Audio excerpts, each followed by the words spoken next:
20 जुलाई 2026 को एक बहुत बड़ा प्रोटेस्ट हुआ। काफी सारे स्टूडेंट्स सड़क पर आ गए, लेकिन इन्हीं स्टूडेंट्स के बीच कुछ ऐसे लोग थे जो इस प्रोटेस्ट का फायदा उठाकर संसद पर हमला करने वाले थे, जो बहुत बड़ा होता और भारत की छवि खराब हो जाती।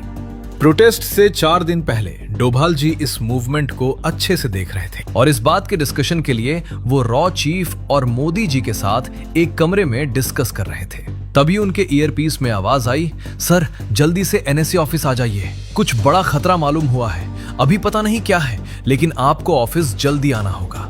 डोभाल जी ने सबसे जाने की परमिशन जल्दी से ली और मीटिंग रूम से जल्दी से निकल गए। दरअसल 20 जुलाई 2026 को 4 आतंकियों ने प्लान किया था कि इस प्रोटेस्ट के बीच जब पुलिस इन प्रोटेस्टर्स से भिड़ती रहे, तब तक एक ऐसे रास्ते से एक बड़ी आरडीएक्स की प्लानिंग थी जो अगर ब्लास्ट होता तो बहुत सारे स्टूडेंट्स मारे जाते और मोदी सरकार गिर जाती। उनका मेन मकसद था मोदी सरकार को गिराना। उधर डोभाल जी एनएसए ऑफिस पहुंचे तो विक्रम बोला, सर स्टूडेंट प्रोटेस्ट के बीच एक बैग मिला है, इसमें आरडीएक्स था। हमने इसको पकड़ लिया और कुछ तो नहीं मिला है, लेकिन हो सकता है और भी कुछ कहीं हो। उधर शाहीन बाग के एक छोटे से घर में 4 लोग बैठे किसी से बात कर रहे थे।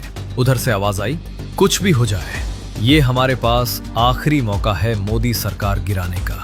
2025 के ऑपरेशन में जब भारत की सेना ने जैश-ए मोहम्मद के आतंकी ठिकानों को एक एक करके चुन चुन कर उड़ा दिया, तो हाफिज सईद का इतना नुकसान हुआ था कि जो साम्राज्य उसने दशकों में खड़ा किया था, वो एक ही झटके में धूल में मिल गया था। उसके ट्रेनिंग कैंप्स तबाह हो गए थे, उसका फंडिंग नेटवर्क छिन्न भिन्न हो गया था और उसके सबसे भरोसेमंद कमांडर्स या तो मारे गए थे या भाग गए थे। पहले तो हाफिज सईद ने हार मान ली थी। कराची के अपने घर में बंद होकर वो बस यही सोचता रहता था कि अब क्या बचा है, न पैसा, न नेटवर्क, न आदमी।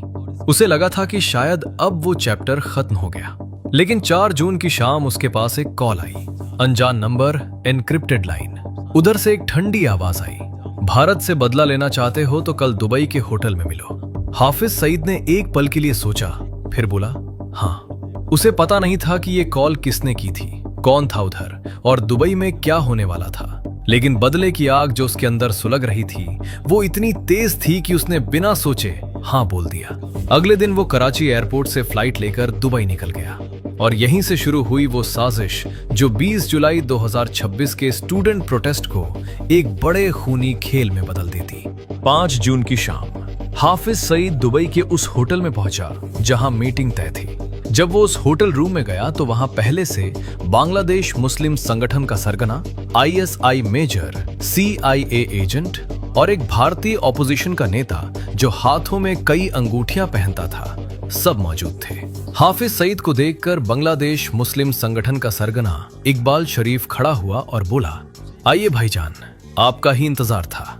हाफिज सईद ने सबको तो पहचान लिया सिवाय उस इंडियन पॉलिटिशियन के। उसने इकबाल से पूछा, ये कौन? पहले सब हंसे, फिर आईएसआई चीफ आसिम मलिक बोला, ये है भारतीय नेता रहमान खुर्शीद। थोड़ी देर शांति रही, फिर इकबाल ने रहमान की तरफ देखकर बोला, बताइए रहमान साहब, क्या है प्लान? रहमान खड़ा हुआ और बोलना शुरू किया। इधर इंडिया में 16 जुलाई की सुबह एनएसए ऑफिस में सिर्फ डोभाल जी और विक्रम मौजूद थे। डोभाल जी ने विक्रम से पूछा, हमको अभी क्या क्या सुराग मिले हैं? विक्रम बोला, सर सिर्फ आरडीएक्स बैग के अलावा हमें कुछ भी नहीं पता, लेकिन एक बात कंफर्म है कि आरडीएक्स अगर मिला है तो इससे भी बड़ा कुछ जरूर होगा, ये सिर्फ इत्तेफाक नहीं हो सकता। डोभाल जी थोड़ा सोचे, फिर बोले, 20 जुलाई को स्टूडेंट प्रोटेस्ट होने वाला और ये बात भारत के दुश्मनों को भी अच्छे से मालूम है, तो इनका प्लान कल कुछ हो सकता है। तुम ऐसा करो, कुल्फा और अभय को बुलाओ और अगले 30 मिनट में एक मीटिंग रखो, फिर मैं बताता हूं क्या करना है। विक्रम ये सुनकर चला गया और डोभाल जी ने तुरंत रॉ की टीम को संपर्क किया और दिल्ली पुलिस कमिश्नर को अपने ऑफिस बुलाया। थोड़ी देर में रॉ चीफ और पुलिस कमिश्नर दोनों उनके ऑफिस में मौजूद थे। डोभाल जी ने दिल्ली पुलिस कमिश्नर से पूछा, तुम प्रोटेस्ट को देख रहे हो, क्या क्या चल रहा है? पुलिस कमिश्नर बोले, सब सही है सर, सब कुछ कंट्रोल में है। डोभाल जी के माथे पर गुस्से की एक लकीर आई। तुम्हें पता है एक आरडीएक्स का बैग मेरे ऑफिसर को मिला है? पुलिस कमिश्नर की आंखें खुली की खुली रह गईं। डोभाल जी बोले, अच्छा ये बताओ आगे किस तरह से इस प्रोटेस्ट को देख रहे हो? कमिश्नर बोले,